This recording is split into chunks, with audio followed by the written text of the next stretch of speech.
Welcome to section 1 of the Candela Showpad Quick Start Training. In this section, we're going to go through 7 topics. Overview, what does success look like for us and the way we use this application? Getting you started on downloading the app, logging in for the first time, downloading your assets, sharing your content, and setting up your signature. So we went through a bit of an overview before on what to expect in each training topic. In this first piece here, we have an overview of the learning modules. So a bit of a repeat here, but a bit more information than what we included in the initial introduction.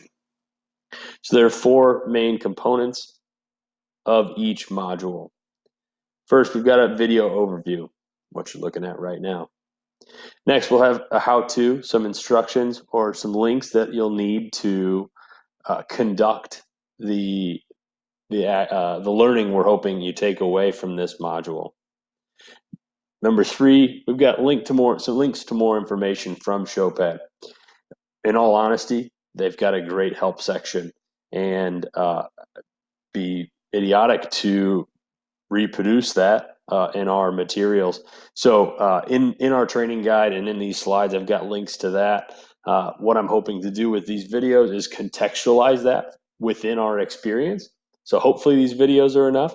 If you have more questions, those links are there for you to dive in.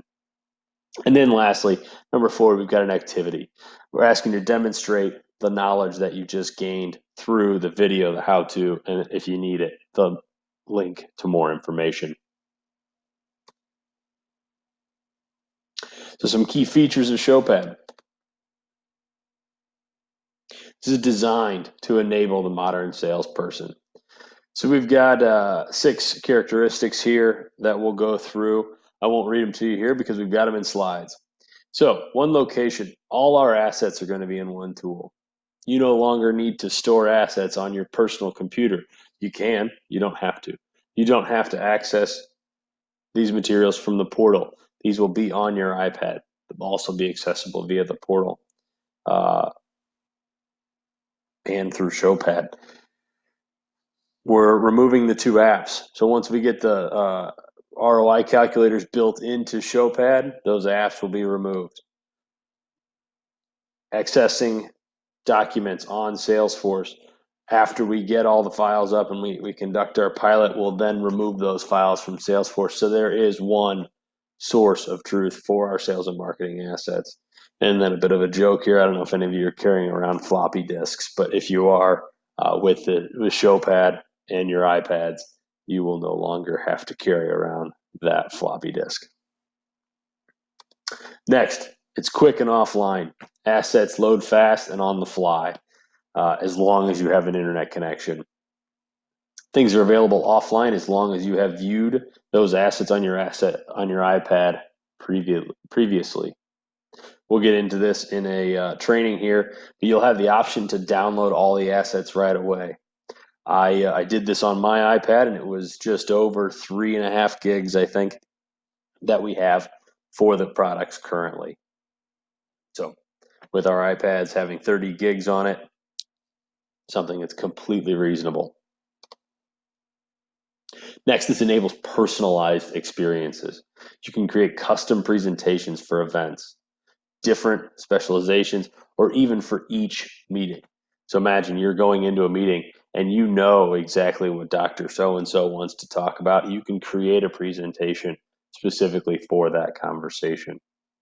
In addition, the tool also has the ability to respond to impromptu or a conversation takes a turn you weren't expecting. You can go and navigate to the assets as you need it. Additionally, personalization, the fact that you can add annotations to the document. As you can see here on the screen, I've circled some of the improvements on the before and after and added a wow comment. Obviously, you'll have more educated and insightful things to add to your notes. Quick note here, and we'll stress this as we go through the training in a few different spots. Despite the ability to add these comments and annotations, your training around off-label comments still apply on this app. So we cannot condone the sharing of content with off-label comments or you adding those off-label contents indications to the presentation. So no brainer there, just thought I'd mention it. Mentioned it a few times already, SFDC, so Salesforce.com integration from Showpad. It auto logs the shares, the meetings, and leads in which you create there. From Salesforce, you can share directly to an account and an opportunity, or from the screens of an opportunity or an account. Similar to the information you see on Marketo within our Salesforce instance, we'll have a Showpad tab on there as well. So you can see here on the screen, we've got a Showpad share of great content, just the demo user that we've got in there. After you share to one of those accounts, opportunities, or contacts, we have the analytics on the tool, and you'll have those available to you as well to track who's looking at those documents and for how long and how often. You can see here, we did a test with my boss, Mary Beth, and you can see she visited the video a few times. Over here in the screenshot that's not pictured is the total time in which she engaged with the material. We'll get into some more specifics around this, but exciting stuff. And then lastly, intuitive search. If you know exactly what you're looking for, and after I think a day of playing with the app, the clicks will become intuitive, and you'll start to anticipate where and what content is on there. But if it doesn't, or if you just want to use the search, intuitive search based off of the titles of our content. So you can see here I did a search for MOA, and we've got a few documents related to UltraShape Power, and then the Profound MOA. So these duplicates will be removed for UltraShape Power once we get into the live version. So imagine those will be across multiple products. So in our next video here, we'll talk about what success looks like for you as a salesperson, but also us as a department as we use Showpad for sales enablement.